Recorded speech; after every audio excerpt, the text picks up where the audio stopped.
name is Justin Estes. This is the Untitled Coaching Podcast, and today we're going to talk about books. I want to talk a little bit about what I've been reading, what I read, and why I do those things. This is a question that I'll get from time to time, and I'm going to tell you the why I want to talk about it. The first is nighttime routine and stress management. So I started to notice a few years ago that the evening was a tough time for me. One, because we had our son, and it was just like chaos. It was this mad dash to get him to go to sleep. And then I now had time one-on-one with my wife to talk to her about her day. And then, I'd been single for a while before Brittany and I got together, and I got in this routine of just kind of like having the night wind down, and I would read. I might like watch something and then read a little bit more and then go to sleep. And now that I'm married and have a kid, that's just not the process that I could do anymore. And so a few years ago, I started working with this guy, Chad, who, shout out if you're listening, great coach. He's been my coach for a while now. And one of the things that we started talking about early on was stress management. I thought we were just going to be talking about coaching, and then we're talking about stress management. Is so fun, and started to notice in that conversation that I was reading a heck of a lot less. And then peeling back the layers of that, started to realize that my nighttime routine was chaos, and it was leading to really poor sleep. And then it would affect the next morning. I wake up at 4:30, 4:40 every day. And so it was just, mornings were awful, set up a really crappy day. And just this chain of events was so beautiful and wonderful and miserable all at the same time. Love being a parent, love being married, switch those two. I love being a husband first. I love being a dad. It's so great.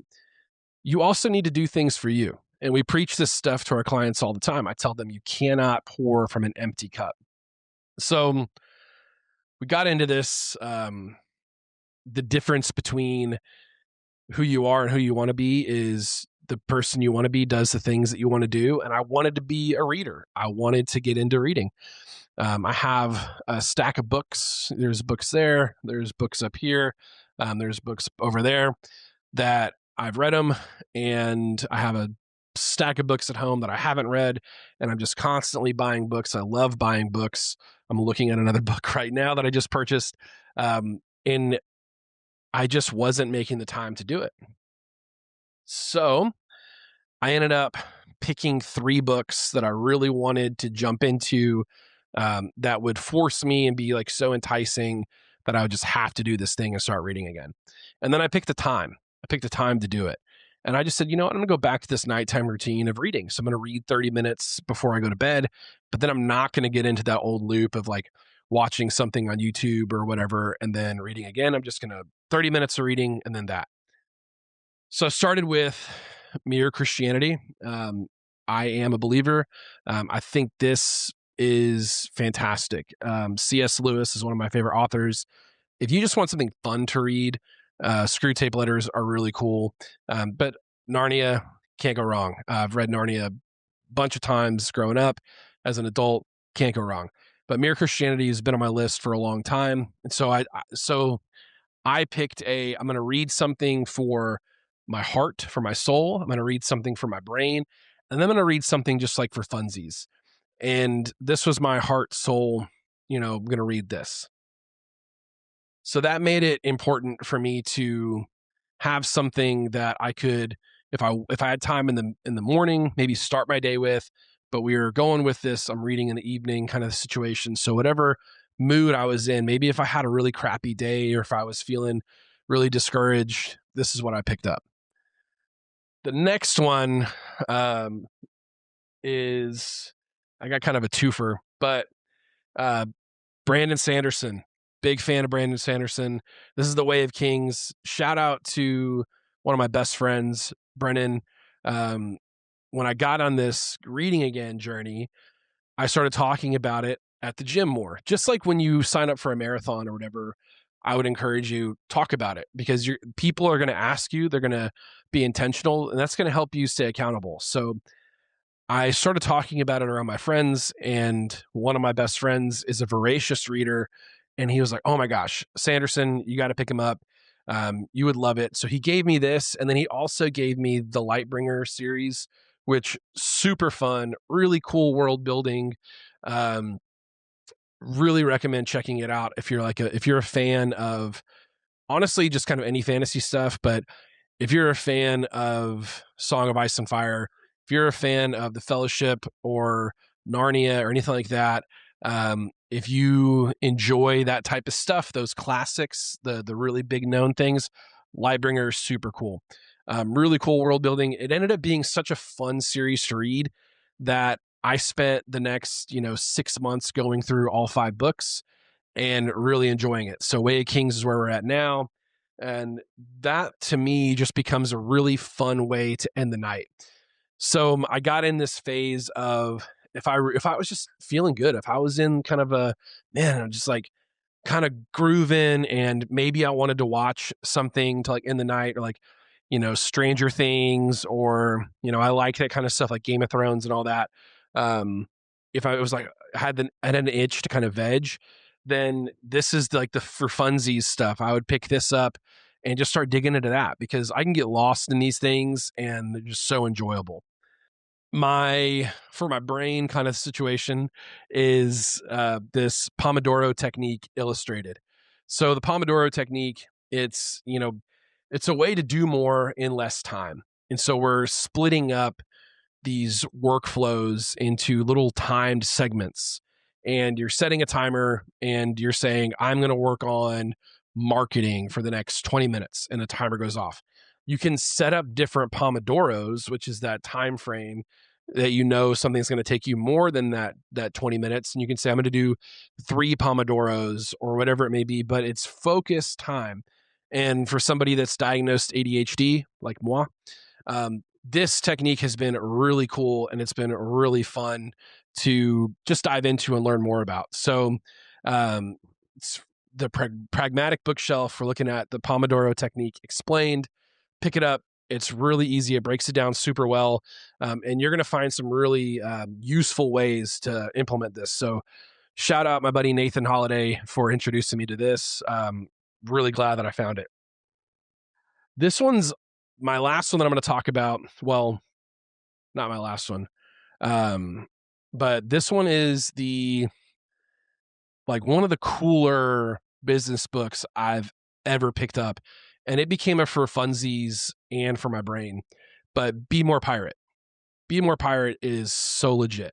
A friend of mine recommended this a long time ago, and I just never really picked it up. And I was just like, whatever.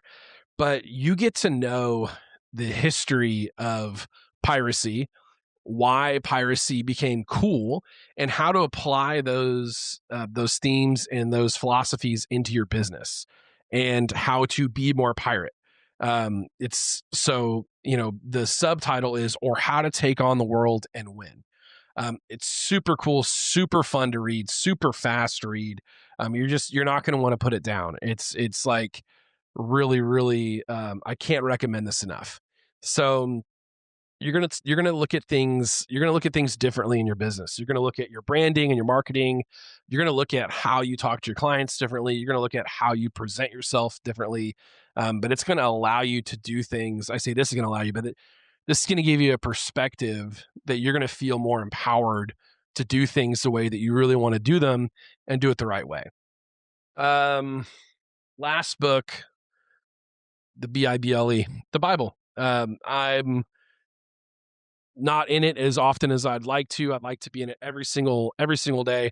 But honestly, I'm just going to use this as a platform to be really transparent. I read my Bible as often as I can. I set just a goal of doing 15 minutes, nothing super crazy. If you're a believer, one, it's just great to have that on your brain all the time. But then two, there's just so much truth to take and apply to, and see the Lord just work on your heart as you go throughout the rest of your day. So that is my just like a non-negotiable. So if I'm going to read that day, like I need to make sure this is actually like a ritual thing for me. When I have my morning coffee, I do it with this. I'm not going to eat until after I've done this. And so typically Monday through Friday, you will see me either at the coffee shop or at the front of our gym or even in my office, but usually it's either the front of the gym or the coffee shop, trying to make it the same space every time. And I follow a reading plan. It'll take me about 10, 15 minutes to get through the reading plan. And then I'll drink my coffee and I'll just kind of like let that marinate. That is a good like segue into all these other books. Even the for funsies stuff. I would say get into a spot where you know you're going to be able to digest the information. You know you're going to be comfortable. And you know that you're going to be able to have time on the back end of reading what you read to think about what you read. One of the things that I always loved growing up in going to school was you'd have your AR tests. You know, did you retain the information? Did you actually read that book, or did you just say you read the book so your class could get a pizza party at the end of the 6 weeks? I love those AR tests because a lot of times I would go through them, and if I missed a couple questions, I'd be like, whoa, why did I miss that? I thought I read this book, and it would force me to go back, and I would realize, oh, I really wasn't paying attention. I wasn't comprehending what I was reading. And setting yourself up to be in a good spot to read is important. So I have the same spots, literally physical spots that I like to read in. I have the same times of day that I like to read. And these are the things that I'm going through right now, or things that I would really highly recommend. And yeah, so that's what I'm reading or what I've read. And that's why reading is important. So cue the Reading Rainbow theme song. And this has been the Untitled Coaching Podcast. We are big fans of books. Thanks for listening. Thanks for watching. Peace.